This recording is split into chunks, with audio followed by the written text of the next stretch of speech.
So if I was to describe this movie, I would say it's like they took a whole bunch of different genres, threw it in a blender, mixed it all up, and then they got this movie. Does it work? Well, I'll definitely let you know.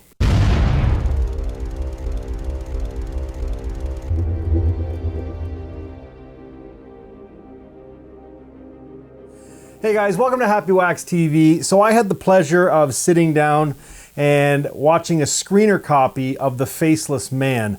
I did a trailer review, it's got to be, I don't know, probably a month and a half, 2 months ago on this movie. I had the trailer sent to me and I watched it and I thought it looked great. Importantly was, to me, it was a creature feature. This Faceless Man creature, he's in it, just in it for a glimpse in the trailer, but it was enough to suck me in, and I did a trailer review on it.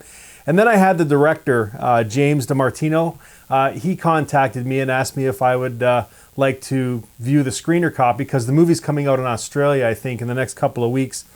It's still doing the festival circuit, but he asked me if I wanted to do a full movie review. He could send me the screener. And I said, absolutely, dude. I would love to watch this movie. Now, I'm just going to say this before I get into this. Now, if you've been on this channel or watched this channel for a while, you know that I don't bullshit. And if I don't like something, I have absolutely no problem letting you guys know the truth. I pride myself on being honest. And just because I get the screener copy sent to me, if I don't like the fucking movie, I'm going to say I don't like the movie. Point in case, when I had the movie The Farm sent to me, I hated that fucking movie. The producer has never called me back. Do you know what I mean? But so rest assured, just because I'm reviewing a screener copy doesn't mean that I won't shit on it if it's worth it. But this movie is not without its faults, but it is fucking good, especially for a low budget movie. Very quickly here, okay, so it's directed by James DiMartino, who I've said. He's got a few feature-length movies out, but I think this might be like, the beginning of something good. He really seems to know what he's doing. And just like I said before, there's a lot going on in this movie.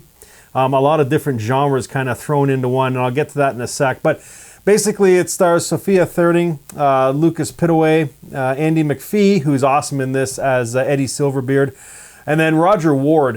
He doesn't have like a huge amount of screen time in this movie, but he is in it, and the scenes that he's in are fucking hilarious.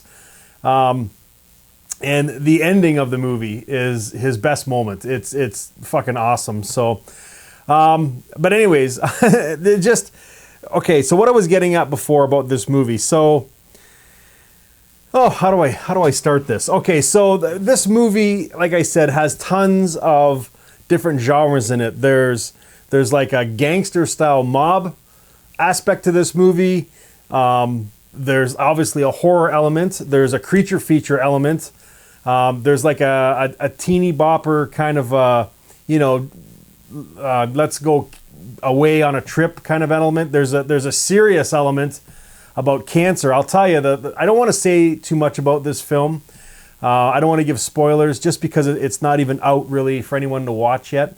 It has done some festivals, but I'll tell you, this movie it fills you with emotion. Like, it's all over the place. Like, not in a bad way, but I mean to keep you interested. Like the opening scene of this movie, there is an argument between Emily and her dad, Harrison, played by Brendan Bacon. I just tell you, man, like it's something else. You know what I mean? Like, that's some damn good fucking acting there. You know what I mean? On Sophia Thuring's part. I was like, wow, I was just blown away by that opening fucking scene. And I thought, okay, well, here we go. Because, I mean, she's a cancer survivor. You know what I mean? And the dad's not really around, and he's kind of he comes in at the last minute, and, he's a politician, and he wants to use her surviving kind of as like a political gain for him sort of thing. But again, I don't want to say too much about this film, and I just did. But it's kind of in the trailer a little bit. Like, if you watch the trailer, you'll see it. But man, the opening scene, I was blown away. But then these kids want to take, like, her friends want to take Emily away on a trip. You know what I mean? So they rent this cabin, or this not a cabin, but like a cottage style house, kind of out in the middle of nowhere. And again, no spoilers. Like, I mean, we all know this faceless man creature is in the movie, but the big thing is he actually real or not? Do you know what I mean? But I don't want to say anything because you gotta watch it for yourself. Do you know what I mean? And figure it out. But I am saying this movie is definitely worth watching. I'll tell you though, when I was getting back at the beginning here, the mobster kind of gangster element to this movie is fucking hilarious. Those were some of the best scenes, moments in this movie for me. And the head mobster, played by Albert Gokman, he plays Victor.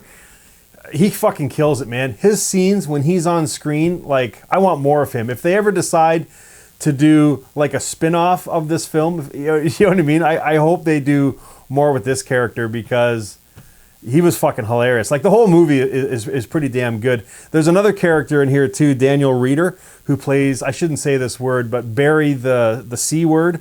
Okay, like, and his scenes are fucking hilarious too. Like, there's a lot of good scenes in this movie, man. Like, I'll tell you, the acting, it's kind of like, it's really, really good, you know what I mean? And then there's the odd, you know, kind of subpar, but I mean, the good far outweighs the bad in this movie. And I don't know, I thought it was pretty good. I will say this, if there is some negatives to go along with this, with the good, I think this movie's a smidge too long. There's some pacing in the middle of the film, kind of when they're in this cottage house that well, first of all, there's scenes there that didn't even need to be in the film. And I mean, we easily could have, and I find myself doing this a lot now when I watch movies that especially these lower budgeted kind of video on demand movies that run longer than 90 minutes. But I found that they could have easily shaved off, you know, a good 15 minutes, maybe 10 minutes. Do you know what I mean? There's a lot of dialogue that could have been trimmed down and stuff. But don't let that deter you from the movie. Again, I base a lot of my movies when I watch them on how many times I go to my phone. And I honestly only went to my phone once. And that was in the middle of this movie. Do you know what I mean? Just because, like I said, some of the pacing in the middle is a little bit long. But man, I'll tell you, like, I wish I could say more about this film because I don't want to give any spoilers. But the town folk, they have got a hard-on for, like, no drugs at all in this town. And that's where Roger Ward comes in because he kind of runs the town. And man, I'll tell you, man, they are like hardcore against drugs. And that's what these you know, this group of friends here of Emily's are like, they're big into fucking drugs. And one of the big plots in this movie is one of them steals a bag of drugs from Victor. That's why he's involved, because he's coming after it. You know what I mean? So again, in the trailer, so no spoilers, but you know, and then you've got the horror element. I mean, when the Faceless Man is on the screen, I mean, those scenes are great. I mean, prosthetically, he looks fucking fantastic. I don't know if I don't think there is. There might be a little bit of CGI in this movie, but not a ton. Most of it's practical, which is killer. And yeah, I just enjoyed this movie. So again, I want to apologize, you know, for kind of the vague review, but this is definitely, okay, so just definitely take my word for it. Okay, you know what? I wouldn't steer you wrong.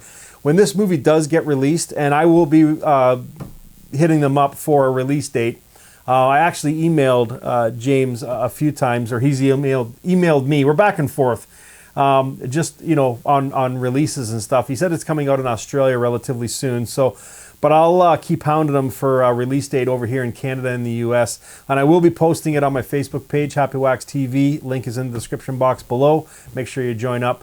But anyways, take my word for this, or take my word for, like, this movie is definitely worth a watch. I really did enjoy it. The trailer sucked me in. This Faceless Man creature, you know, if they ever make more movies with this guy, I'm in, because I really did like this creature. And I'll tell you, man, the ending of this movie is fucking, it's awesome. It just kind of brings everything together, and it just makes this film, man. And also too, if you do watch this, or when you do watch it, there's two scenes during the credits as well, so make sure you hang around for those, because they're pretty funny as well. But I don't know, man, this movie's like a mixed bag of tricks. It's going to make you fucking kind of scared. It's going to make you laugh. There's a few scenes in here that I actually laughed out loud. You know, and there's some upsetting scenes too, especially with her being a cancer survivor, and the, you know, the argument. I'm telling you, the opening scene of this movie is, you know, it's dramatic, and it works, and wow, it was some pretty bang on acting in the very first scene. So, anyways, I like this movie, The Faceless Man. You probably haven't seen it yet, but when you do get a chance, make sure you leave me some comments down below if you liked it. Again, to give it a rating, I would probably give it like a 6.5, maybe a 7. It is really worth your time, so make sure you check it out. And I am really, really glad that I did get a chance to watch the screener.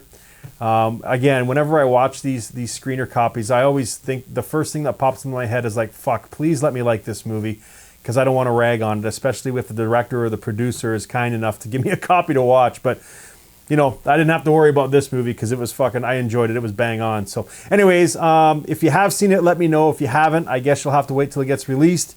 And then let me know what you think of it. Faceless Man, definitely worth a watch, guys. And until next time, stay scared.